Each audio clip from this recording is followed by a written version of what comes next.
the center of our world lies the Middle East, and at its very heart, the ancient land which is Iraq.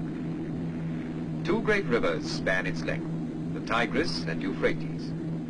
In the plain, made rich and fertile by their waters, the earliest civilizations known to man were born. Out of this ancient heritage, the citizens of one of the world's youngest nations are building a new life and a modern state.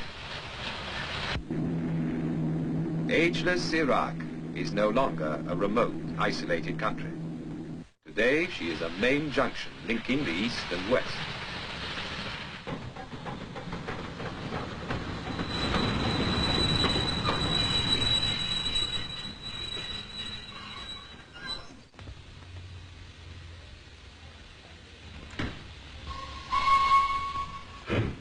Her capital is Baghdad, a name that conjures up all the romance of Harun al-Rashid and the Arabian Nights of 1,000 years ago, when this was the fabulous capital of the Islamic world.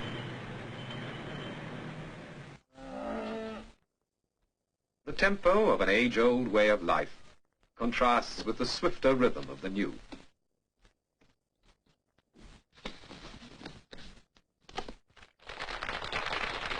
The 20th century has come to Baghdad, with steel and concrete, with shining cars and wide streets.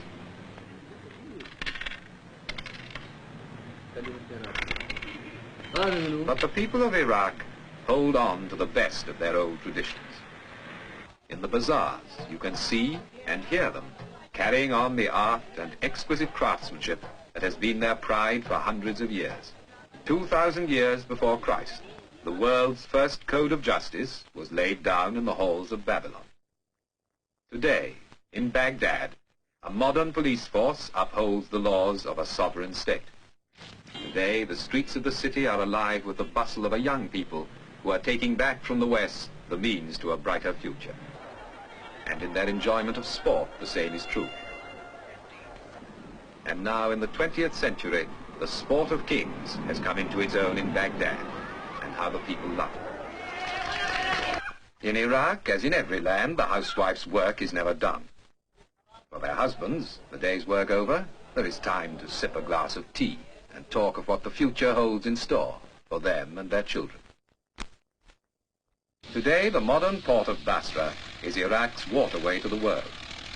Ships laden with the goods of the new age sail out from the Persian Gulf to the Indian Ocean and the Far Orient. And the skies over Basra are thronged with the traffic of the air. And yet, within a few minutes' flying time of Basra is a strangely different world. You're back in another age. Here, amid lakes and marshes, water has created a way of life all its own. A way of life well suited to these strange surroundings, and at the same time a living reminder of that remote past when men settled by these waters to found the first great cities known to man.